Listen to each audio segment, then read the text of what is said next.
আল্লাহ আমার রব, এই রবি আমার সব। আল্লাহ আমার রব, এই রবি আমার সব। দমে দমে তুন মনে তারি অনুভব। তোমার দুনিয়াতে আমি যেদিকে তাকাই, অথই নিয়ামতে ডুবে আছি সবাই। তোমার দুনিয়াতে আমি। আসসালামু আলাইকুম। প্রিয় দর্শক, আপনারা যারা দেশে আছেন প্রবাসে, সবাইকে অনেক অনেক প্রীতি ও শুভেচ্ছা। শুরু হলো জুমাবারের লাইভ অনুষ্ঠান আপনার জিজ্ঞাসা। এই অনুষ্ঠানে আপনারা জীবন ঘনিষ্ঠ ইসলাম বিষয়ক বিভিন্ন প্রশ্ন করতে পারেন প্রাসঙ্গিক আলোচনার বিষয়েও। আমাদের আজকের প্রাসঙ্গিক আলোচনার বিষয় মৃত্যু। আপনাদের সাথে আছি আমি জয়নুল আবেদিন আজাদ। আজকেও আপনাদের প্রশ্নের জিজ্ঞাসার সরাসরি জবাব দিচ্ছেন বিশিষ্ট আলেম ডক্টর মোহাম্মদ সাইফুল্লাহ। আসসালামু আলাইকুম ওয়া রাহমাতুল্লাহি ওয়া বারাকাতুহু। প্রিয় দর্শক, অনুষ্ঠানের শুরুতেই ভারাক্রান্ত হৃদয়ে আপনাদের জানাতে চাই, এনটিভি ইসলামী অনুষ্ঠানমালার অন্যতম আলোচক, বিশিষ্ট ইসলামী চিন্তাবিদ, ইসলামী বিশ্ববিদ্যালয় কুষ্টিয়ার প্রফেসর ডক্টর খন্দকার আবদুল্লাহ জাহাঙ্গীর গত 11 মে বুধবার এক মর্মান্তিক সড়ক দুর্ঘটনায় ইন্তেকাল করেছেন। আমরা আমাদের এই প্রিয় ব্যক্তিত্বের, এই প্রিয় মানুষটির মাগফিরাত কামনা করছি এবং মহান আল্লাহর দরবারে দোয়া করছি তার পরিবারের সদস্যরা যেন ধৈর্য ধরতে পারেন। প্রিয় দর্শক, আমরা আমাদের অনুষ্ঠানে যাচ্ছি। শুরুতে একটি প্রশ্ন। আসসালামু আলাইকুম, পরিচয় দিয়ে প্রশ্ন করুন। মহাতারাম, আমি আনিসুর রহমান বেড়াবি সারিকা পাবনা থেকে বলছি। মহাতারাম, আমার 3টা প্রশ্ন। প্রথম প্রশ্ন, আমাদের গীবাত করা তো হারাম, বিপদ্দশা। কিছু কিছু শর্ত ছাড়া মানুষের গীবাত করা হারাম শরিয়াতেই। সম্মত কিছু বিপদ্দশায় কিছু শর্ত সাপেক্ষ গীবাত করা যায়, কিন্তু মানে যে মানুষটা মারা যাবে তার নামে ইসলামের গীবাত করা জায়েজ আছে কিনা এটা জানতে চাই। আর দ্বিতীয় প্রশ্ন হলো যে লোক দেখানো, মানুষ যদি লোক দেখানো ইবাদত করে সেই ইবাদত কবুল হবে কিনা। আর তৃতীয় প্রশ্নটা হচ্ছে মহাতারাম, আমাদের দেশে দেখা যায় ফোকরান্ডি গান নামে কিছু ফোকরান্ডির দল আমাদের দেশে ইসলামিক শরিয়াতের কিছু বিষয় নিয়ে গান বাজনা করে।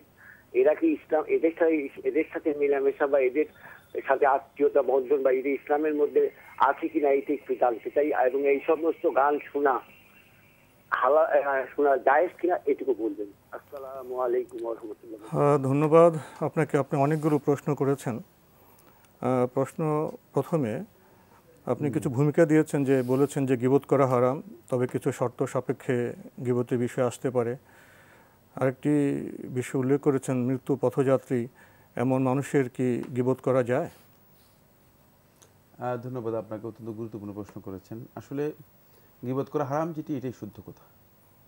কোনো অবস্থাতে ইসলাম গীবতকে অনুমোদন দেয়নি, কারণ হারাম কাজকে আবার অনুমোদন ইসলামে দেওয়া হয়নি।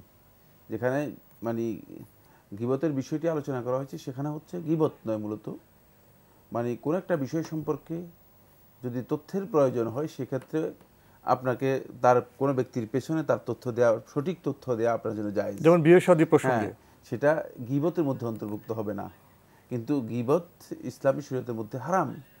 তাই যদিও ওলামায়ে কেরামের একদল ওলামায়ে কেরামরা উল্লেখ করেছেন যে যে সমস্ত ক্ষেত্রে বা যে সমস্ত বিষয়ে মানে গীবতকে বলা হয়েছে যে এখানে গীবত বৈধ, মূলত সেই সমস্ত ক্ষেত্রে এখানে গীবতকে মানে যেটাকে গীবত বলা হয়েছে সেটাকে বৈধ করা হয়েছে, ব্যাপারটি এমন নয়। সেটা হচ্ছে মানে প্রয়োজনের তাগিদে কোনো ব্যক্তি সম্পর্কে সঠিক তথ্য দেওয়া, সেই সমস্ত ক্ষেত্রে জায়েজ। আর এটা সর্ব অবস্থায় জায়েজ, এটা গীবতের মধ্যে পড়ে না। গীবতের যে সংজ্ঞা রয়েছে সেই সংজ্ঞার মধ্যে সেটি পড়বে না, যেহেতু তার সম্পর্কে আমাদেরকে তথ্য জানাতে হবে বা দিতে হবে, তাও সেটি বৃহত্তর স্বার্থের কারণে, একটা গুরুত্বপূর্ণ বৃহত্তর স্বার্থের কারণে অনুমোদন দেওয়া হয়েছে। বদনাম করার জন্য নয়, বা ব্যক্তির ইজ্জতহানি করার জন্য নয়। আর গীবতের মধ্যে মূলত ইজ্জতহানির বিষয়টি মানে অবজেক্টিভ হিসেবে থাকে। এটা আমাদেরকে বুঝতে হবে। তারপরে যেটা বলছেন, হ্যাঁ মৃত ব্যক্তির গীবত করা হারাম, যেমনিভাবে জীবিত ব্যক্তির গীবত করা হারাম তেমনিভাবে মৃত ব্যক্তিরও গীবত করা হারাম, যেহেতু জীবিত মৃত দুইজনেরই ইজ্জত হরণ করা আপনার জন্য জায়েজ নেই। আর এতে লাভ কি আপনার? একজন ব্যক্তি যখন মৃত্যু হয়ে গিয়েছে, সে তার আমলনামা কি সে যা করেছে সেদিকেই চলে গিয়েছে। এখন সেক্ষেত্রে আপনি তার পেছনে গীবত করার পেছনে আপনার ফায়দা কি? শুধুমাত্র এতটুকু ফায়দা, সেটা হলো আপনি আপনার মৃত ভাইয়ের গোশত খেলেন। আইয়ুহিব্বু আহাদুকুম মান ইয়াকুলা লাহমা আখিহি মাইতান ফাকারিহতুমুহু। আল্লাহ রাব্বুল আলামিন অত্যন্ত সুন্দরভাবে বলছেন, তোমাদের মধ্যে কেউ কেউ পছন্দ করবে তার মৃত ভাইয়ের গোশত খেতে? এটা তো তোমরা একেবারেই অপছন্দ করো। সুতরাং এই কাজটি আপনার জন্য কোনোভাবেই শুদ্ধ নয়, বরং গীবত অত্যন্ত নিন্দিত একটা ঘৃণিত বিষয়। ইসলামে এটাকে শুধু হারাম করেছে তা নয়, বরং এটাকে ঘৃণার চোখে দেখা হয়েছে। ফলে এত নিকৃষ্ট উদাহরণ কোনো বক্তব্যের ব্যাপারে দেওয়া হয়নি যে বক্তব্যের ব্যাপারে আল্লাহ সুবহানাহু ওয়া তাআলা কোরআনে কারীমের মধ্যে গীবতের ব্যাপারে বলেছেন। আমরা জানলাম গীবত বড় গুনাহ, এ পথে আমাদের কাউকে যাওয়া উচিত হবে না। উনি আরেকটি প্রশ্ন করেছেন লোক দেখানো ইবাদত প্রসঙ্গে। লোক দেখানো ইবাদত যেটি, সেই ইবাদত হচ্ছে লোকের মানুষ, আমি নামাজ আদায় করি, আমি সিয়াম পালন করি, আমি হজ করি, আমি দান করি, আমি যাকাত দিই, মানুষ দেখুক, যদি এই উদ্দেশ্যে হয়, এই অবজেক্টিভে যদি কোনো ইবাদত হয়, তাহলে এই ইবাদতটুকু মানে শুধু আল্লাহর দরবার আপনি প্রশ্ন করেছেন কবুল হবে কিনা, কবুল হওয়ার প্রশ্নই নেই, বরং এই কাজটি শিরক হবে, কবুল তো হবেই না, বরং এটা শিরক, বড় গুনাহ হবে, বড় ধরনের গুনাহ হবে, বড় কবিরা গুনাহের মধ্যে অন্তর্ভুক্ত হবে, এটি জায়েজ নেই। তাই যারা মনে করে থাকেন যে না লোকদেরকে দেখানোর জন্য আমি ইবাদত করছি, লোকদেরকে দেখানোটুকুই তার প্রাপ্য, ততটুকুই তিনি পেয়ে গেছেন, বাকি আখিরাতে কোনো অংশ তার জন্য থাকবে না, বরং তিনি সবচেয়ে বড় শিরকের মধ্যে লিপ্ত আছেন।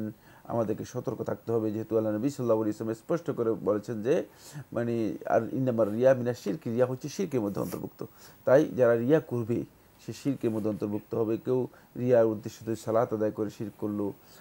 আল্লাহ সুবহানাহু ওয়া তাআলা সালাতের ব্যাপারে স্পষ্ট করে কোরআনে কারীমের মধ্যে বলতেছে ফাওয়াইলুল লিল মুসাল্লিন আল্লাযীনা হুম আন সালাতিহিম সাহুন আল্লাযীনা ইউরাউন ওয়া ইয়ামনাউনাল মাউন। যারা লোক দেখানোর জন্য সালাত আদায় করে থাকে তাদের জন্য আল্লাহ সুবহানাহু ওয়া তাআলা ওয়াইল, ধ্বংসের কথা বলেছেন, জাহান্নামের কথা বলেছেন কোরআনে কারীমের সূরা আর-রাঈতার মধ্যে। মানে যে প্রদর্শন ইচ্ছা, এই বিষয়টাই ইসলামের শরিয়ায় সংস্কৃতিতে এটা হারাম, সংস্কৃতির মধ্যে আসে না। উনি সবশেষে জানতে চেয়েছেন ইসলামী শরিয়া বিরোধী যে গান বাজনা হয় তা শোনা এবং যারা এইসব গান বাজনা করে তাদের সাথে সম্পর্ক রাখাটা কেমন? না, এটি শোনাও জায়েজ নেই এবং তাদের সাথে সম্পর্ক রাখাও ইসলামী শরিয়া অনুযায়ী শুদ্ধ নয়। আমরা আরেকটি প্রশ্নে যাচ্ছি। আসসালামু আলাইকুম, দর্শক আপনার পরিচয় দিয়ে প্রশ্ন করুন। ওয়ালাইকুম আসসালাম, আমি ইমরান সিলেট থেকে বলছি। জি বলুন। আমার দুটো প্রশ্ন। আমার প্রথম প্রশ্ন হলো, বর্তমানে মেয়েরা যে হিজাব ফ্যাশন বা হিজাব স্টাইলের আওতায় আকর্ষণীয় দেহ কাঠামো প্রকাশিত হয়ে যায় এমন বুরকার সাথে মুখে বা চেহারায় মেকআপ নেয়, আকর্ষণীয় সানগ্লাস ইত্যাদি পরে এবং সুগন্ধি দ্রব্য যেমন বডি পারফিউম ব্যবহার করে, এটাকে আল্লাহর কালাম ও নবী সাল্লাল্লাহু আলাইহি সাল্লামের সুন্নাহ মোতাবেক কার্যকরী, অর্থাৎ ওইসব কাজ এবং ওই ধরনের বুরকা পরা কি জায়েজ? আমার দ্বিতীয় ও সর্বশেষ প্রশ্ন হলো, অনেক আলেমই বলে থাকেন নামাজের কোনো কাজা হয় না, আদৌ কাজা নামাজ বলতে কোনো নামাজ আছে কি, নাকি এটা বেদাত? পবিত্র কুরআন ও সহিহ হাদিসের আলোকে জানতে চাই। ধন্যবাদ। ধন্যবাদ আপনাকে। আপনি প্রথম যে প্রশ্নটি করেছেন হিজাব প্রসঙ্গে, আপনি একটি চিত্র তুলে ধরার চেষ্টা করেছেন। বর্তমান সময়ে অনেকে হিজাব পরেন, এটা আকর্ষণীয় মনে হয়, মেকআপ করেন, সানগ্লাস পরেন এবং বডি স্প্রে দেন ইত্যাদি ইত্যাদি। তো এখানে আরেকটি বিষয় চলে আসে, এভাবে কি কোনো নারীকে রাস্তায় প্রত্যক্ষ করা কোনো মুসলিম পুরুষের জন্য জায়েজ আছে? হিজাব বিষয়টি কি শুধু নারীদের জন্যই? পর্দার বিষয়টি কি শুধুই নারীদের জন্যই? পুরুষদের জন্য কি পর্দার বিষয় নেই? আমরা আপনার প্রশ্নে আসছি। এইভাবে প্রশ্ন করেছেন যে হিজাবের যে চিত্র উল্লেখ করেছেন সেটা আসলে হিজাব না, হিজাব নাম দেওয়া হয়েছে কিন্তু আসলে হিজাব না এটি। কারণ হিজাবের মূল মাকসাদ, মূল অবজেক্টিভ হচ্ছে মানে আপনার যে সৌন্দর্য আছে সৌন্দর্যটাকে আপনি সম্পূর্ণরূপে আবৃত রাখবেন। কারণ সৌন্দর্যের বহিঃপ্রকাশ করার জন্য আপনি মানে হিজাবের নামে আরও নতুন মানে পদ্ধতি আবিষ্কার করেছেন, যেটি আপনি বলেছেন, যেগুলো মানে বোঝা যাচ্ছে, তাহলে সেটা আপনি হিজাব করেননি, এবং এই হিজাব ইসলামী শরিয়া অনুযায়ী মোটেও গ্রহণযোগ্য নয়। আপনি যদিও মনে করেন যে এটা হিজাব করেছেন, এবং এই ধরনের কিছু বিষয় তিনি অবশ্য যেগুলো উল্লেখ করেছেন মাঝে মধ্যে পরিদিষ্ট হতেও পারে, মানে তারা আসলে হিজাবের উদ্দেশ্যে করেন না, তারা মানে হয়তো হিজাবকে মানে কলুষিত করার জন্য করে থাকেন, মানে অথবা ভেতরে হিজাবের যে দর্শন, দর্শন হিজাবের যে চেতনা, সেটা নেই, সেই গভীরে তারা পৌঁছতে পারেননি। পৌঁছেননি। মানে হয়তো হতে পারে যে হিজাবকে কলুষিত করার জন্য কেউ করতে পারেন, সেদিকে আমরা যাচ্ছি না, কিন্তু বেশিরভাগই হিজাব সম্পর্কে সুস্পষ্ট ধারণা না থাকার কারণেই কাজ করে থাকেন, অনেকটা ফ্যাশনে পর্যবসিত হয়। আর যে বিষয়টা আমি একটু দৃষ্টি আকর্ষণ করলাম, আমাদের এই ভাইকে উদ্দেশ্য করে নয়, পুরুষরা রাস্তাঘাটে যে নারীরা যাবে তারা অনেক ভুল করতে পারে, কিন্তু পুরুষদের দৃষ্টি সংযত করা, তাদের অন্তরে পর্দার যে দর্শন থাকা, তাদের তো কিছু কর্তব্য আছে না? কর্তব্য এটা তো দর্শন দিয়েই আছে। কোরআনে কারীমের মধ্যে আল্লাহ সুবহানাহু ওয়া তাআলা স্পষ্ট করে বলেছেন, কুল লিল মুমিনিনা ইয়াগুদ্দু মিন আবসারিহিম ওয়া ইয়াহফাযু ফুরুজাহুম, আপনি মুমিন পুরুষদেরকে বলে দিন তারা যেন তাদের দৃষ্টিকে সংযত রাখে। এখন দৃষ্টি সংযতের বিষয়টি মানে মহিলাদের জন্য নির্দেশ দেওয়া হয়েছে, পুরুষদের জন্য নির্দেশ দেওয়া হয়েছে, সুতরাং অবশ্যই পুরুষদের জন্য এটি গুরুত্বপূর্ণ বিষয়। মানে তারা তাদের এই দৃষ্টিকে যদি কোনো কারণে সংযত না রেখে দৃষ্টি খেয়ানত করে, অবশ্যই এর জন্য তাদেরকে জবাবদিহি করতে হবে। এটা অন্য আয়াতের মধ্যে আল্লাহ সুবহানাহু ওয়া তাআলা বলেছেন, ইয়ালামু খাইনাতাল আ'য়ুন ওয়া মা তুখফিস সুদূর, চোখের যে খেয়ানত রয়েছে সেটাও আল্লাহ সুবহানাহু ওয়া তাআলা জানেন। তাই এটি কিন্তু কঠিন বিষয়, তাই চোখের বিষয়টি তাদের খেয়াল রাখতে হবে। আমাদের সমাজে পুরুষ এবং নারী উভয় যদি পর্দা বিধান সম্পর্কে সচেতন থাকেন, তাহলে আমাদের সমাজ অনেক উপকৃত এবং কল্যাণ পেতে পারে। আমাদের ভাই আরেকটি প্রশ্ন করেছেন, অনেক আলেম বলে থাকেন নামাজে কাজা হয় না, কাজা নেই, এই বিষয়টা আসলে কেমন? নামাজের কাদা নেই বলতে যেটা বোঝাচ্ছেন সেটা হলো মানে ইচ্ছাকৃতভাবে কোনো ব্যক্তি যদি সালাত পরিহার করে তাহলে তার এই কাজটি কুফরি, প্রশ্নেই আসে না তার এই সালাতের কাজা আছে। কুফরি কাজের তো মানে আর ভিন্ন কোনো কাজা আসতে পারে না। কিন্তু ওজরের কারণে যদি কারো সালাত সময় মতো তিনি আদায় করতে না পারেন, যখনই তার সুযোগ হবে তখনই আদায় করে নেবে, এবং এটাকেই একদল আলেম কাজা বলেছেন, আবার একদল আলেম এটাকে আদা বলেছেন। কাজা এবং আদা দুটেই এখানে প্রযোজ্য। কথাটা বুঝতে পারলাম? কেউ ঘুমের কারণে একই অর্থ, ঘুমের কারণে উঠতে পারেননি, যেমন তার স্মরণে নেই, তো যখন মনে হবে তখনই আদায় করবেন। কাদা এবং আদা এই দুটি শব্দ মূলত অর্থগত দিক থেকে একই অর্থ বহন করে থাকে, বরং কাদা শব্দটা একটু ভারী অর্থ বহন করে থাকে। ওয়া কাদা রাব্বুকা আল্লা তা'বুদু ইল্লা ইয়্যাহু, আল্লাহ তাআলা কাদা করেছেন মানে ফয়সালা করে দিয়েছেন। কাদা শব্দটা মানে ভাষাগত দিক থেকে অর্থ আরও শক্তিশালী অর্থ বহন করে থাকে। তাই একদল ওলামায়ে কেরাম সময় মতো সালাত আদায় না করাকে ওজরের কারণে যদি কারো পরবর্তী সময় আদায় করে থাকেন এটাকে কাদা বলেছেন। যদি এই অর্থ হয়, এটা পারিভাষিক পার্থক্য, পরিভাষার মধ্যে ভাবগত দিক থেকে কোনো সমস্যা নেই। পরিভাষার মধ্যে যদি কোনো কারণে কোনো পার্থক্য, পারিভাষিক শাব্দিক পার্থক্য থাকে, এটি ইসলামী শরীয়তের মধ্যে হুকুমের মধ্যে কোনো পরিবর্তন আনে না। আমরা আরেকটি টেলিফোন নিচ্ছি। আসসালামু আলাইকুম। দর্শক, আপনার পরিচয় দিয়ে প্রশ্ন করুন। আপনি কি লাইনে আছেন? হ্যাঁ, আসসালামু আলাইকুম। ওয়ালাইকুম আসসালাম। আমি ঢাকা উত্তরা থেকে বলছিলাম, আমার নাম সেতু। জি বলুন। হুজুর, আমার 3টা প্রশ্ন ছিল। জি। 1 নাম্বার হচ্ছে, বিপদে পড়লে আমি রোজা মানত করতে পারবো কিনা? কিসে পড়লে? বিপদে, বিপদে। হ্যাঁ, বিপদে পড়লে আমি রোজা মানত করতে পারবো কিনা আল্লাহ তাআলার কাছে? জি। আর 2 নাম্বার প্রশ্ন হচ্ছে, শোনা যায় যে জুমার নামাজ শেষ হলে নাকি তারপরে মহিলারা বাসায় নামাজ পড়বে, এটা কি ঠিক? জি। আর 3 নাম্বার প্রশ্ন হচ্ছে, আমার আসলে সন্তান হচ্ছে না, গত 4 বছর হয়েছে আমার বিয়ে হয়েছে, তো এই বিষয়ে কোনো ছোট দোয়া যদি থাকে আপনারা যদি একটু আমাকে বলে দিতেন। ধন্যবাদ বোন আপনাকে, আপনি খুব সুন্দর প্রশ্ন করেছেন। প্রথমে কোনো বিপদে পড়লে কি রোজা মানত করা যাবে? হ্যাঁ, মানত করা জায়েজ রয়েছে, তবে বিপদে পড়লে আল্লাহ রাব্বুল আলামিনের জন্য সিয়াম পালন করবেন। আর বিপদ যখন মানে আসবে না, আপনি সুস্থ সবল থাকবেন, তখন আল্লাহ তাআলার জন্য সিয়াম আদায় করবেন না, নফল সিয়াম করবেন না। এটি মূলত ইসলামিক কনসেপ্টের মধ্যে একটা ভুল, মানে ভুল ধারণা, ভুল চিন্তা চেতনা। বরং আল্লাহর বান্দা সুস্থ থাকলে যদি আল্লাহ রাব্বুল আলামিন ইবাদতগুলো, হকগুলো আদায় করে থাকে, তাহলে বিপদের সময় আর আল্লাহ রাব্বুল আলামিনের জন্য মানত করতে হয় না, আল্লাহ সুবহানাহু ওয়া তাআলা বান্দাকে সেখানে সহযোগিতা করেন। কেউ বলে থাকেন এটাই আগেই রোজা রেখে আল্লাহর কাছে আরাধ্য বিষয়টি চাওয়া যেতে পারে, এটা আরো সুন্দর হয়, এটা কৃপণের বিষয় হয় না। জি। তো এই জন্য আপনি যদি বিপদে পড়ে যান, যদি আপনি চান মানত করতে, সেটা আপনার জন্য জায়েজ রয়েছে, কিন্তু নিরুৎসাহিত করা হয়েছে মানতের বিষয়গুলোকে। আরেকটি প্রশ্ন করেছেন, কেউ কেউ বলে থাকেন যে জুমার নামাজ শেষ হওয়ার পরে মহিলারা জোহরের নামাজ পড়বেন, এই বিধানটি কি ঠিক? না, জুমার সালাত শেষ হলে মহিলারা জোহরের সালাত বাসায় আদায় করবেন, এটি বিধান মানে দলিলের মাধ্যমে সাব্যস্ত হয়নি। এটি হয়তো কারো ব্যক্তিগত গবেষণা হতে পারে, ব্যক্তিগত গবেষণার বিষয় হতে পারে, কিন্তু শুদ্ধ নয়। কারণ হচ্ছে মহিলাদের উপর জুমার সালাত এমনিতেই ওয়াজিব নয়। সুতরাং মহিলারা যেহেতু তাদের উপর সালাত ওয়াজিব নয়, তারা জোহরের ওয়াক্ত হলেই তারা জোহরের সালাত আদায় করতে পারবে, এটি তাদের জন্য জায়েজ।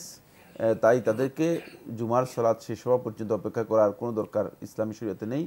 এটাই হলো বিশুদ্ধ বক্তব্য। ওয়াক্ত হওয়ার পরই তারা নামাজ পড়তে আদায় করতে পারবেন। উনি আরেকটি প্রশ্ন করেছেন, 4 বছর হলো বিয়ে হয়েছে, সন্তান হচ্ছে না, তো এমন কোনো দোয়া কি আছে? যে কোনো ধরনের দোয়া আপনি করতে পারেন, সুনির্দিষ্ট কোনো দোয়া রাসূলুল্লাহ সাল্লাল্লাহু আলাইহি ওয়াসাল্লামের জন্য শিক্ষা দিয়ে যাননি। তবে উলামায়ে কেরাম নিজেদের অভিজ্ঞতার আলোকে কিছু কিছু দোয়াকে নির্ধারিত করেছেন। আপনি হিসনুল মুসলিম থেকে এই দোয়াগুলো যদি কালেকশন করতে চান, করে নিতে পারবেন। তবে আপনি সুনির্দিষ্ট দোয়ার চেয়ে উত্তম হচ্ছে আল্লাহ রাব্বুল আলামিনের কাছে তার ইবাদতগুলো নিয়মিত আদায় করে বেশি বেশি দোয়া করা, দোয়া কবুলের সময়গুলোতে দোয়া করা। এবং তো সেই দোয়াটা মাতৃভাষায় করতে পারেন। হ্যাঁ, সেটা মাতৃভাষায় একেবারে যে কোনো ভাষায় করতে পারবেন, জায়েজ রয়েছে। কিন্তু আল্লাহ রাসূল সাল্লাল্লাহু আলাইহি ওয়াসাল্লাম এর জন্য একেবারে নির্ধারিতভাবে কোনো দোয়া আমাদেরকে শিক্ষা দিয়ে গেছেন, এমনটি ঠিক নয়। আমরা আরেকটি টেলিফোন নিচ্ছি। আসসালামু আলাইকুম। দর্শক, আপনার পরিচয় দিয়ে প্রশ্ন করুন। আসসালামু আলাইকুম ওয়া রাহমাতুল্লাহ। আমি মতিঝিল থেকে রাসিনা বলছিলাম। জি বলুন। আমার প্রথম প্রশ্নটা হলো, কোরআন তেলাওয়াত শেষে, পবিত্র কোরআন তেলাওয়াত শেষে তো এখন আমরা জানলাম যে সাদাকাল্লাহুল আলিয়্যুল আযীম এখন মানে বলা দলিল সম্মত না। তো কোরআন তেলাওয়াত শেষে কি হাত তুলে মোনাজাত করা যাবে, দোয়া করা যাবে? আমার 1 নম্বর প্রশ্ন। 2 নম্বর হলো যে সামনে তো পবিত্র রমজান মাস, তো বাসায় বাচ্চাদের মধ্যে ছোট ছোট যে বাচ্চারা আছে পড়াশোনা করে, ওদের মধ্যে আমি পবিত্র কোরআন ভাগ করে শেষ করাতে পারবো কিনা? যেমন 3 জনের মধ্যে 10 পারা 10 পারা 10 পারা করে ভাগ করে দিলাম বাচ্চাদের মধ্যে পবিত্র কোরআন, আর কি এটা করা যায় কিনা? আর আমার 3 নম্বর প্রশ্ন হলো যে ফজর এবং মাগরিবের ফরজ সালাতের পরে আল্লাহুম্মা আজিন্নি মিনান নার 7 বার এবং আল্লাহুম্মা ইন্নী আসআলুকাল জান্নাতা ওয়া আউযু বিকা মিনান নার 8 বার, এটা কি পড়া দলিল সম্মত কিনা, সুন্নাত অনুযায়ী কিনা? জি, একটু মেহেরবানি করে জানান। আমাদের এক বোন বেশ কয়েকটি প্রশ্ন করেছেন। প্রথম প্রশ্ন, পবিত্র কোরআন তেলাওয়াত শেষে কি দোয়া করা যাবে? পবিত্র কোরআন কারীমের তেলাওয়াত যদি কেউ করেন, তেলাওয়াতের পরে তিনি যদি দোয়া করতে চান, তিনি দোয়া করতে পারবেন ব্যক্তিগতভাবে। আর দোয়া করতে চাইলে তিনি হাত তুলে দোয়া করতে পারবেন, কারণ দোয়ার আদবের মধ্যে একটি হচ্ছে হাত তুলে দোয়া করা। তাই তিনি যদি দোয়া করতে চান, তার জন্য জায়েজ রয়েছে, তিনি দোয়াও করতে পারবেন এবং হাত তুলেও দোয়া করতে পারবেন, দুইটাই জায়েজ রয়েছে, পারবেন। উনি আরেকটি প্রশ্ন করেছেন, সামনে তো পবিত্র রমজান মাস, তো ওনার পারিবারিক পরিবেশে উনি চাচ্ছেন 3টি ছোট ছেলেকে দিয়ে 10 পারা 10 পারা করে যদি 3 ভাগে পবিত্র কোরআনটা খতম করা হয়, সেটা কি ঠিক হবে? না, খতম করা এই পদ্ধতি আসলে আমাদের জানা নেই, সালফে সালিহিনের আমল দ্বারা সাব্যস্ত হয়নি। বরং 3 জনকে দিয়ে তেলাওয়াত করালে আপনি 3 জনকে দিয়ে তেলাওয়াত করাবেন, 3 জনই যতটুকু সম্ভব তেলাওয়াত করলো। মানে কোরআনে কারীমের তেলাওয়াতের আদব হচ্ছে সালফে সালিহিন যেটা করতেন, শুরু থেকে তেলাওয়াত শুরু করতেন, শেষ পর্যন্ত করতেন। এখন 3 জনের মানে যে যতটুকু তেলাওয়াত করতে পারে ততটুকু তেলাওয়াত, 3 জনের শুরু থেকে চেষ্টা করবে, হ্যাঁ তেলাওয়াত করবে, যতটুকু পারে ততটুকু তেলাওয়াত করবে। কিন্তু 3 জনকে ভাগ করে দিয়ে এই যে তেলাওয়াত বা খতম যে পদ্ধতি, এটি সালফে সালিহিনের আমল দ্বারা সাব্যস্ত হয়নি। এটি মানে পরবর্তী সময়ে আমরা নিজেরাই আবিষ্কার করে নিয়েছি। খতমের এটা খতম হলো না, আসলে এটা কেউ খতম করলো না, মানে এই তেলাওয়াতের মাধ্যমে কেউ খতম করেনি, 1/3 করে 3টি শিশু পড়লো। চারটি বিষয় কিন্তু চলে আসে আমাদের সমাজে, অনেকে মনে করে থাকে এই যে 1/3 পবিত্র রমজানে এটা কেন আমরা করছি, সেটা বলছি যে অনেকে আমাদের সমাজে একটি ধারণা এরকম আছে যে পবিত্র রমজান মাসে কোরআন খতম করতে হবে। খতম করতে হবে এমন কোনো বিষয় কি আছে? না, খতম করতে হবে এটি মানে বাধ্যতামূলক বিষয় না, কিন্তু মানে ইমানদার ব্যক্তিগণ যদি আল্লাহর কিতাবকে রমাদান মাসেও খতম না করে, তাহলে ইমানের দাবি খতম করতে পারা তো উত্তম, উত্তম বিষয়, কিন্তু করতেই হবে ওয়াজিব বা বাধ্যতামূলক বিষয়, এ ধরনের কোনো কিছু হাদিসের বক্তব্যের মাধ্যমে পাওয়া যায় না। তো তাহলে আমাদের এই ছোট্ট 3 বন্ধু চেষ্টা করবে শুরু থেকে কোরআন তেলাওয়াত যতটুকু করতে, সম্ভব তেলাওয়াত যতটুকু পারে করার সম্ভব হলে শেষ করবে, বা যেখানে এসে থেমে যায় সেখানে থামবে, এবং যতটুকু পড়বে তার ফায়দা তো পাবেই, অবশ্যই সব পাবে। জি এবং যিনি এই ব্যবস্থাপনায় সাহায্য করবেন তিনিও তো সব পাবেন। জি জি। আমাদের এই বোন আরেকটি প্রশ্ন করেছেন, ফজর মাগরিবের নামাজ শেষে উনি দুটি দোয়ার কথা বলেছেন, 7 বার 8 বার করে, এইভাবে কি পড়া যাবে? আল্লাহুম্মা আজিরনি মিনান নার ফজর সালাতের পরে 7 বার পড়ার বিষয়ে যে হাদিসটি রয়েছে, এই হাদিসটি ইমাম আহমদ ইবনে হাম্বল রাহমাতুল্লাহ তার মুসনাদের মধ্যে বর্ণনা করেছেন, আবু দাউদ তার সুনানের মধ্যে বর্ণনা করেছেন। এই হাদিসটিকে শেখ নাসিরুদ্দিন আলবানী রাহমাতুল্লাহ আলাইহি তার সিলসিলার মধ্যে দাঈফ বলেছেন, দুর্বল বলেছেন। আবার একজন আহলুল হাদিসদের মধ্যে একজন এটাকে হাসান বা উত্তম বলেছেন, গ্রহণ করা যেতে পারে। হাদিসটির বিতর্ক রয়েছে, তাই যেহেতু এটি দোয়া ও মাসআলা, মানে আল্লাহ রাব্বুল আলামিনের কাছে দোয়া চাওয়া, এবং ইমাম তিরমিজি রাহমাতুল্লাহ তার সুনানের মধ্যে একটি হাদিস উল্লেখ করেছেন যে হাদিসটা এই অর্থকে সহযোগিতা করে, মানে এই হাদিসটাকে সহযোগিতা করে। তাই এই হাদিসের মানে মাথনকে, মানে টেক্সটকে বা বক্তব্যকে, যেহেতু আরেকটি হাদিস, এই হাদিসটাকে শেখ নাসিরুদ্দিন আলবানী রাহমাতুল্লাহ সহি বলেছেন, তিরমিজির যে রেওয়ায়তটি রয়েছে, তো এই জন্য যদি কেউ এক্ষেত্রে এই দোয়াটি পড়েন তিনি পড়তে পারেন, কিন্তু এর ফজিলতটুকু সাব্যস্তের ব্যাপারে যেহেতু সনদের মধ্যে বিতর্ক রয়েছে, সেখানে ফজিলতটুকু সাব্যস্ত দঈফ হাদিসের মাধ্যমে এভাবে সাব্যস্ত করার বিষয়টি বিতর্কিত। বাকি রয়ে গেল সেকেন্ড বক্তব্যটি, সেটা যে দোয়ার কথা বলেছেন 8 বার পড়া, এই মর্মে সহিহ হাদিস সাব্যস্ত হয়নি, এটি সহিহ রিওয়ায়াতের মাধ্যমে সাব্যস্ত হয়। তা উনি পড়তে পারবেন কম বেশি যতবার পড়তে পারেন। একটি বিষয় আমাদেরকে এখানে জানতে হবে, যখন আমরা বলবো সহিহ হাদিস সাব্যস্ত হয়নি, কিন্তু যখন দোয়ার বিষয়টি আসবে, দোয়া 2 প্রকার, একটা হচ্ছে দোয়া উসানা, দোয়া মাসআলা। মানে দোয়া উসানা হচ্ছে যেখানে এই দোয়ার উদ্দেশ্য হচ্ছে আল্লাহ তাআলার প্রশংসা করা, এটা যেভাবে নস এর মধ্যে এসেছে সেভাবেই করতে হবে। আর এটা হচ্ছে দোয়া ও মাসআলা, শুধুমাত্র আল্লাহর কাছে চাওয়ার বিষয়টি। যেমন আমি যদি আল্লাহ রাব্বুল আলামিনের কাছে চাই, আল্লাহ আমাকে জাহান্নামের আগুন থেকে পানা দাও, এটা জায়েজ। আর এটারই আমরা অনুবাদ আরবিতে বলি আল্লাহুম্মা আজিরনি মিনান নার। সুতরাং এটা বাংলাতেও জায়েজ, আরবিতেও জায়েজ। এটা এই দোয়া মাসআলা যে কোনো অবস্থায় জায়েজ রয়েছে, সেটি আপনি করতে পারবেন। কম বেশি আমরা যতবার পারি ততবার পড়তে পারবো। আমরা আরেকটি টেলিফোন নিচ্ছি। আসসালামু আলাইকুম। দর্শক, আপনার পরিচয় দিয়ে প্রশ্ন করুন। আসসালামু আলাইকুম। আমি পশ্চিম কুলসি মোহাম্মদ বেলায়েত হোসেন চিটাগাং থেকে বলছি। জি ভাইয়া বলুন। আমি বলছি আমার এখন বয়স চলতে 73। আমি আমার স্ত্রীকে আমার মৃত্যুর পর 1 লাখ টাকার একটা ভাতা করে দিছি, আর তাকে একটা বাড়ি করে দিছি দেশে, আর এখানে জায়গা কিনে দিছি। জি। এখন আমি বাড়ি করে দিতে যদি না পারি, আমি যদি অসুস্থ হয়ে যাই, আমার কোনো অসুবিধা হবে কিনা, দায়বদ্ধ থাকবো কিনা, এই হলো আমার একটি প্রশ্ন। দ্বিতীয় প্রশ্ন, আমার 2 ছেলে 2 মেয়ে। আমার মেয়েরা খুবই সুখে আছে এবং ছেলেরাও খুব সুখ শান্তিতে আছে, জি। কিন্তু আমাকে কেউ কোনো টাকা পয়সা দিতেছে না। এখন কি তারা কি তাদের থেকে টাকা পয়সা পাওয়ার কি আমার অধিকার আছে কিনা, এই 2টি প্রশ্নের উত্তর চাই। জি, ধন্যবাদ আপনাকে। আমাদের এই ভাই তো কিছুটা প্রবীণ, তো উনি 2টি প্রশ্ন করেছেন। জি। উনি একটি হলো ওনার মৃত্যুর পর স্ত্রীর জন্য 1 লাখ টাকা ভাতা উনি ব্যবস্থা করেছেন এবং বাড়ি করে দিয়েছেন, জমি কিনে দিয়েছেন। এরপর কি ওনার যে অসুস্থ হয়ে পড়েন উনি, বা ওনার যদি মৃত্যু হয়ে যায়, ওনার কি কোনো দায়বদ্ধতা থাকবে স্ত্রীর প্রতি?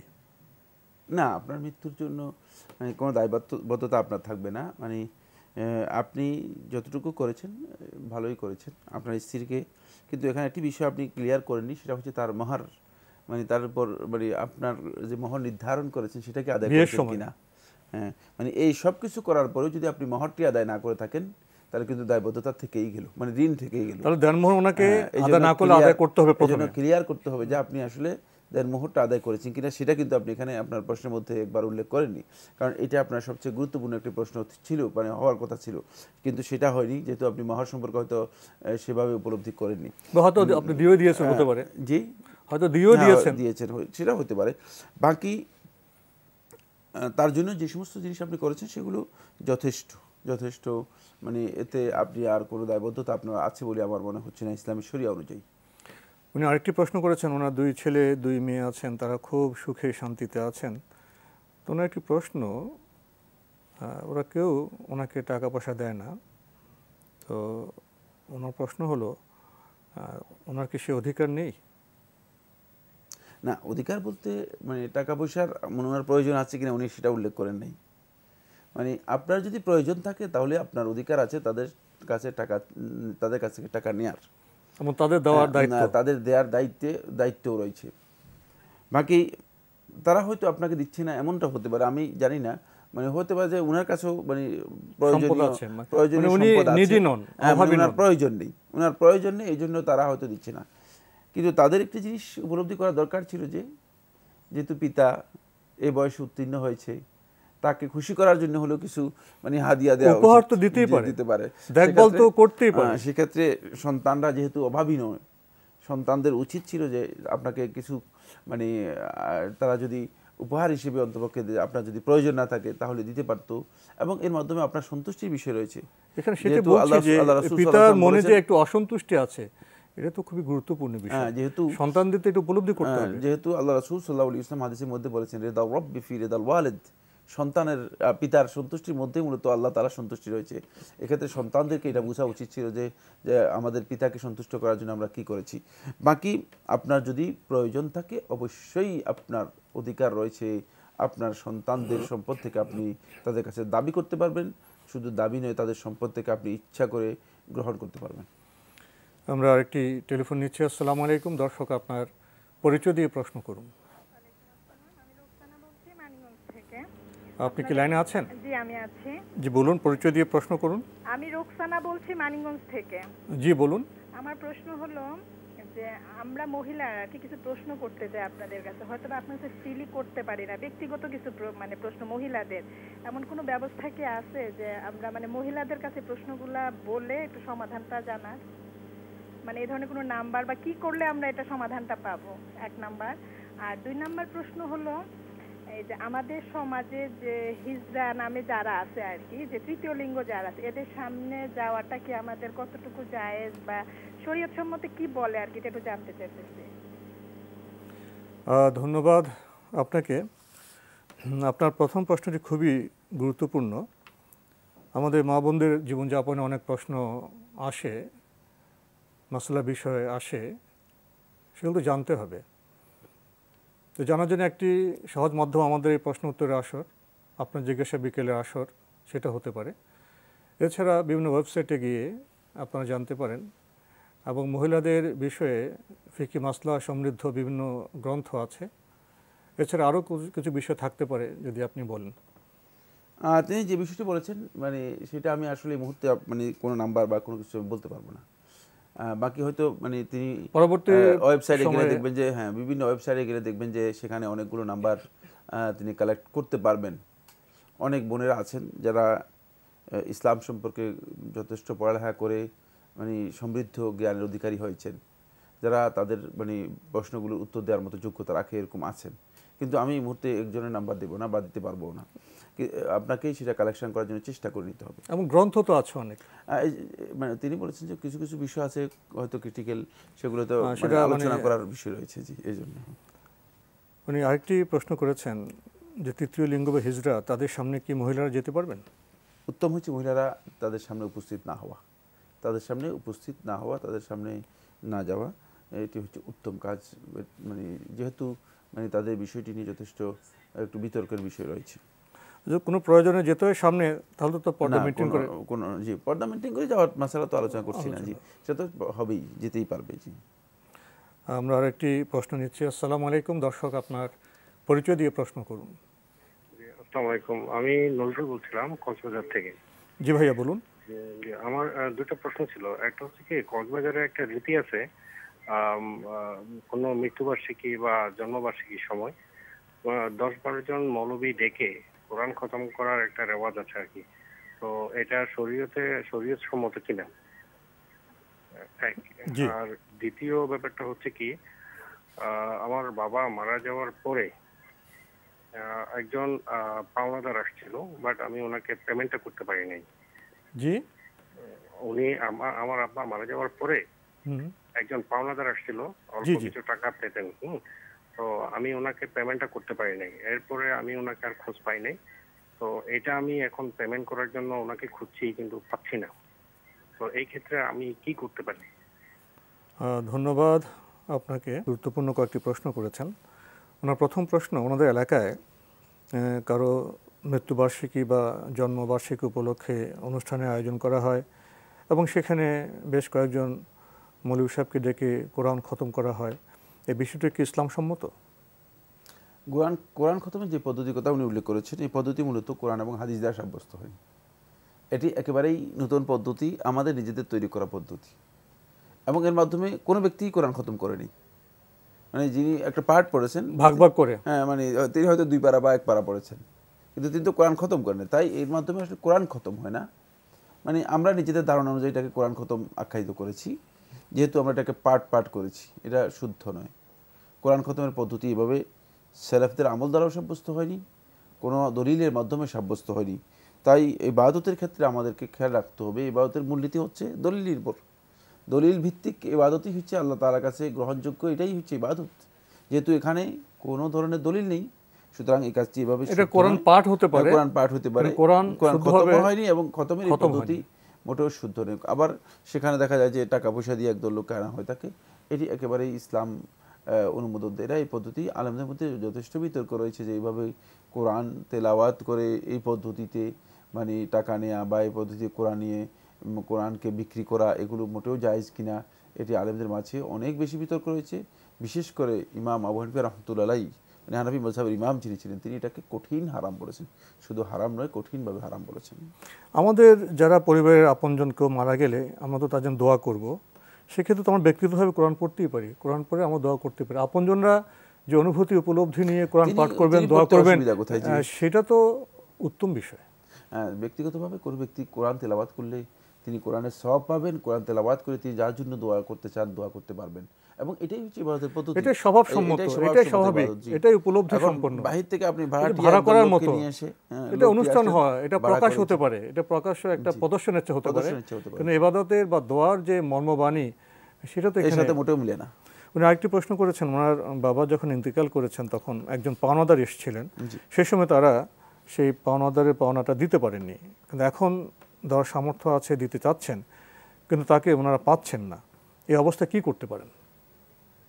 যদি এই পাওনাদার ব্যক্তিকে খুঁজে না পাওয়া যায়, তাহলে আপনার জন্য উচিত হবে তার ওই পরিমাণ পাওনা তার পক্ষ থেকে আল্লাহর রাস্তায় আপনি মানে ইনফাক ফি সাবিলিল্লাহ করে দিবেন, আল্লাহর রাস্তায় ব্যয় করে দিবেন, এবং কিয়ামতের দিন আল্লাহ সুবহানাহু ওয়া তাআলা মানে এখান থেকেই তার ওই যে পাওনা রয়েছে সে পাওনা পরিশোধ করে দেবেন ইনশাআল্লাহ তাআলা। তাই এটি আপনি করতে পারেন, তার পক্ষ থেকে আল্লাহর রাস্তায় ব্যয় করতে পারেন, ফকির এবং মিসকিনদেরকে অথবা কোনো কল্যাণমূলক কাজে দিতে পারেন। আমরা আরেকটি টেলিফোন নিচ্ছি। আসসালামু আলাইকুম। দর্শক, আপনার পরিচয় দিয়ে প্রশ্ন করুন। আসসালামু আলাইকুম। ওয়ালাইকুম আসসালাম। আমি উত্তরা থেকে বলছি। আমার দুটো প্রশ্ন ছিল। জি। প্রথম প্রশ্ন হলো, আপনার এই সব সময় শুনি যে নবীজির তরিকা মতো যদি কাজ না করি, যেটা করতে বলছে, যেমন নামাজের পরে বা এমনি সারাদিন কোনো কিছু জিকির করা, এগুলো নবীজির পদ্ধতিতে হতে হবে। কিন্তু পদ্ধতিটা কি, উনি কি করতেন, কি বলতেন, এরকম 2-4টা কিছু বললে আমরা মানে উপকৃত হই আর কি। আর আরেকটা প্রশ্ন ছিল যে মৃত ব্যক্তি মানে আমার স্বামী, আমার বাবা মা, শ্বশুর, আমার আত্মীয় স্বজন যতজন চলে গেছেন এই দুনিয়া থেকে, তাদের জন্য আমি মানে কি করতে পারি? ধন্যবাদ আপনাকে। আপনি দুটি প্রশ্ন করেছেন।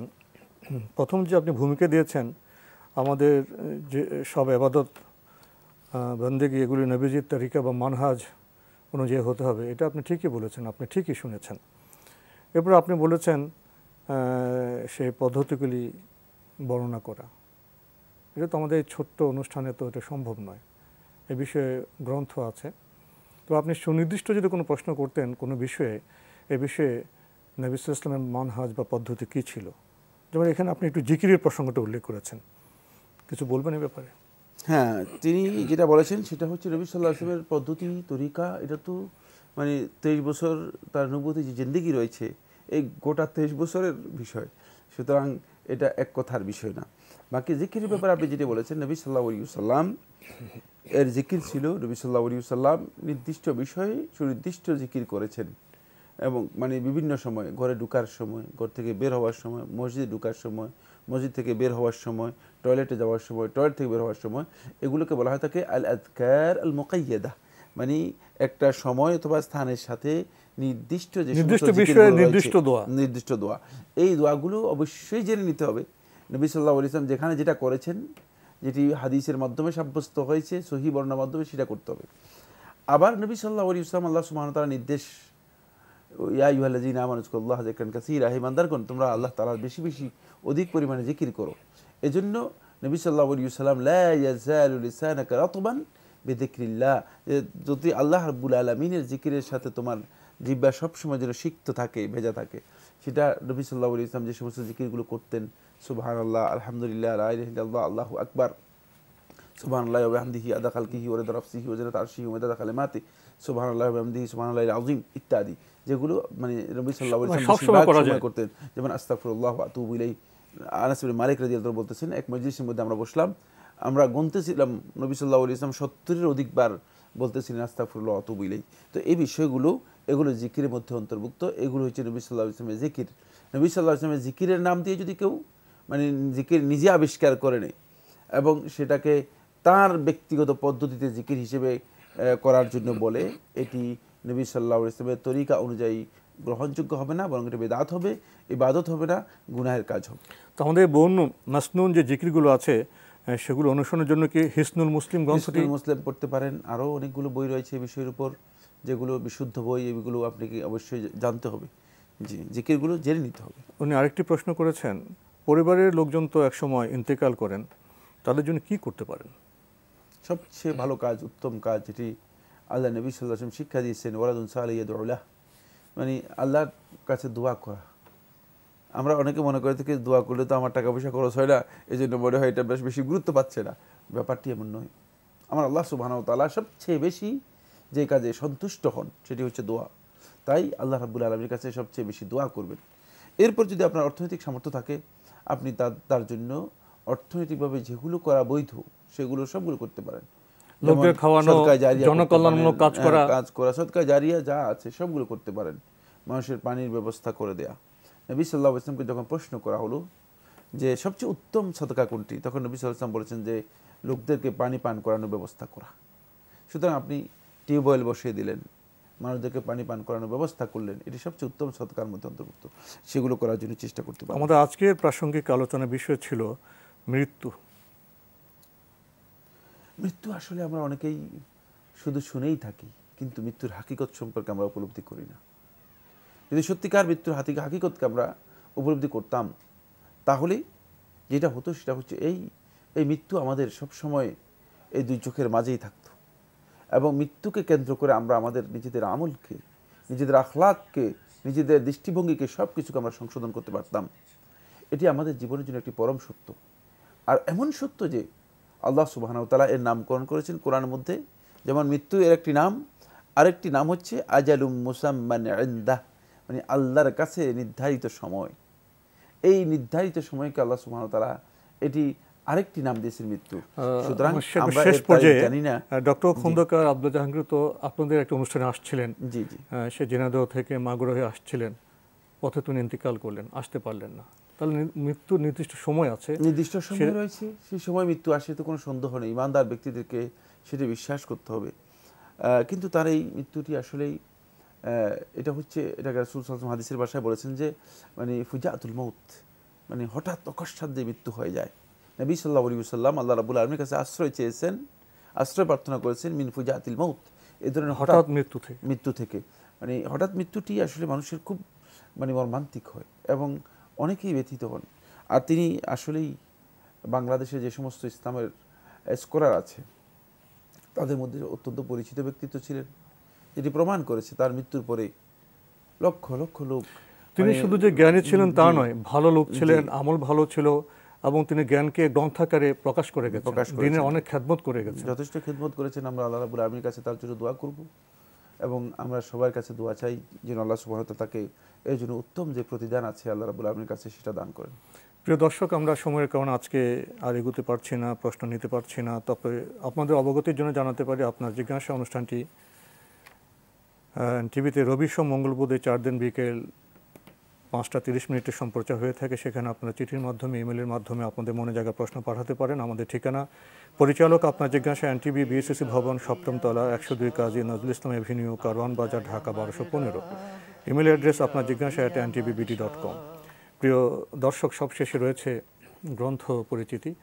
আমাদের আজকের গ্রন্থের নাম মুহাম্মদ দি ফাইনাল মেসেঞ্জার, সর্বশেষ নবী মুহাম্মদ সাল্লাল্লাহু আলাইহি ওয়াসাল্লামের জীবনী। এই গ্রন্থটির মূল লেখক ডক্টর মাজেদ আলী খান।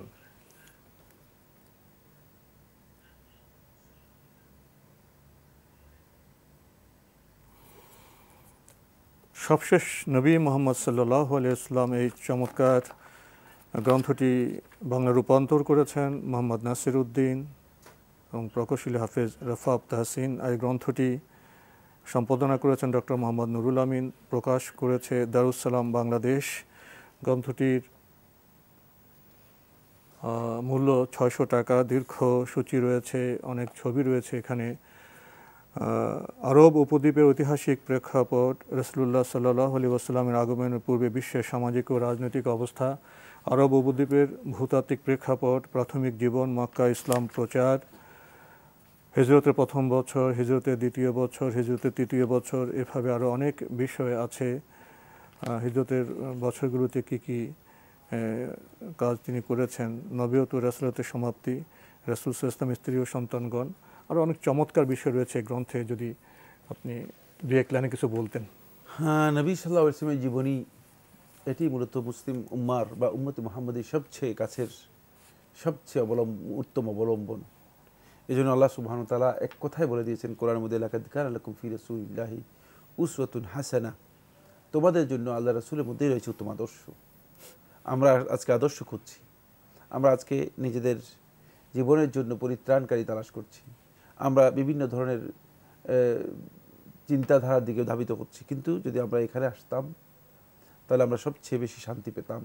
এবং ইসলাম নবী সাল্লাল্লাহু আলাইহি ওয়াসাল্লামের মাধ্যমে কিয়ামত পর্যন্ত আগত মানুষের জন্য একটি আদর্শ দিয়েছেন, যে আদর্শটি সত্যিকারভাবে মানুষের জন্য একমাত্র অনুসরণীয়। তাই এটি জানতে হলে আমাদেরকে নবী সাল্লাল্লাহু আলাইহি ওয়াসাল্লামের জীবনীর উপর অধ্যয়ন করতে হবে। আমরা দেখি যে আজকে মুসলিম উম্মাহ নবী সাল্লাল্লাহু আলাইহি ওয়াসাল্লামের জীবনী থেকে অনেক অনেক দূরে সরে আছে, অথচ তারা দুনিয়ার অনেক বই, অনেকের জীবনী জানে, অনেকের সব বিস্তারিত জানে, নবী সাল্লাল্লাহু আলাইহি ওয়াসাল্লামের জীবনী সম্পর্কে তাদের কোনো স্টাডি নেই। তারা নিজেদের সকল মুসলিম হিসেবে পরিচয় দিয়ে যাচ্ছে, এটি একেবারেই ভুল। ফলে মানুষের গুরুত্বপূর্ণ একটি বিষয় হচ্ছে, যে সমস্ত মৌলিক বিষয়তার মধ্যে একটি হচ্ছে নবী সাল্লাল্লাহু আলাইহি ওয়াসাল্লামের পরিচয় তাকে অবশ্যই জানতে হবে। কারণ নবী সাল্লাল্লাহু আলাইহি ওয়াসাল্লামের পরিচয় লাভ করা এটি আমাদের ঈমানের সাথে সম্পৃক্ত একটি বিষয়। তাই আমি আশা করব আমরা যারা এই ধরনের বইগুলো, যেগুলো অত্যন্ত গুরুত্বপূর্ণ নবী সাল্লাল্লাহু আলাইহি ওয়াসাল্লামের জীবনের উপর, সেগুলো কালেকশন করে আমরা কিছু স্টাডি করার জন্য চেষ্টা করি। আরেকটি বিষয় এখানে প্রসঙ্গত চলে আসে, প্রত্যেক বিষয়ে তো একটা আমরা গুরুত্বের ক্রম তালিকা করি। জি জি, আমরা অনেক বিষয় পড়ি, অনেক ক্ষতিকর, সমাজ জীবনের ক্ষতিকর গ্রন্থ পড়ছি আমরা, কিন্তু নবী সাল্লাল্লাহু আলাইহি ওয়াসাল্লামের জীবনী পাঠের দিকে আমরা মনোযোগ নিয়ে গ্রন্থ পড়ছি না। এটা কি উম্মতের সদস্য হিসাবে আমাদের জন্য পরিতাপের বিষয় নয়? এই অবহেলাটা কি গুনার বিষয় হবে না? অবশ্যই, শুধু গুনার বিষয় নয়, বরং যদি কেউ ইচ্ছাকৃতভাবে সেই কাজটি না করে থাকেন তাহলে তার ঈমানের দাবি তিনি পূরণ করলেন না। কারণ নবী সাল্লাল্লাহু আলাইহি ওয়াসাল্লামের মারিফত পরিচয় লাভ করা এটি ঈমানের মৌলিক বিষয়ের সাথে সম্পৃক্ত বিষয়। আমরা অন্যথায় নবী সাল্লাল্লাহু আলাইহি ওয়াসাল্লামের ঈমান আনতে পারলাম না। এই কারণেই বোধহয় এই দারিদ্র, এই দুর্বলতার কারণে বোধহয় আমাদের ব্যক্তি জীবন উজ্জ্বল হচ্ছে না, পরিবার এবং সমাজ ইসলামের আলো উদ্ভাসিত হতে পারছে না। যিনি এই ধর্মের আলোকবর্তিকা, তাকে না জানলে আমরা কিভাবে আলোকিত হব? তো আজকে এখানে শেষ করতে হচ্ছে। আপনাকে অনেক ধন্যবাদ। আপনাকে অশেষ ধন্যবাদ। প্রিয় দর্শক, আসুন আমরা নবী সাল্লাল্লাহু আলাইহি ওয়াসাল্লামকে জানি, জানা পরেই তো মানার, উপলব্ধি করার বিষয় আসে। দেখা হবে ইনশাআল্লাহ আগামী জুমাবার একই সময়ে। প্রিয় দর্শক, আপনারা আমাদের এই অনুষ্ঠান এনটিভি অনলাইনেও দেখতে পারবেন। ভিজিট করুন www.ntvbd.com। দর্শক, আপনারা সবাই নিরাপদে থাকুন, থাকুন শান্তিতে। আসসালামু আলাইকুম। আল্লাহ আমার রব, এই রবি আমার সব। দামে দামে তুন মনে তারি অনুভব। আল্লাহ আমার রব, এই রবি আমার সব।